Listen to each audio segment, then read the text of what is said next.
Birodarlar, Allohga qasam, bolaga berilgan va'dani bajarmaslik tarbiyadagi eng katta xatolardan. Bolaga berilgan va'dani bajarmaslik tarbiyadagi eng katta xatolardan. Va'da berdingmi, bajar. Kelding, dada olib keldingizmi deb chiqdi. Esdan chiqib qoldi. Habibda aytdi, yo'q, shart qayting orqaga. Borib erikmasdan olib keling. Modomiki bolangizni tarbiyasini buzishni xohlamaydigan bo'lsangiz. Bolangizni tarbiyasini buzishni xohlamasangiz, va'dangizni ustida turing.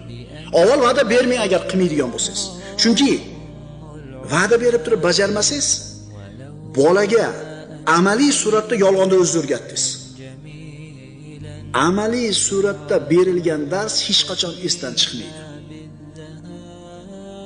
Amaliy suratda berilgan dars hech qachon esdan chiqmaydi. Bolangiz indamay qo'yaveradi, bajarmasangiz. Dada siz yolg'onchi ekansiz demaydi, indamay qo'yib bolangiz u. Hech qachon unaqa demaydi, lekin bilib qo'yadi.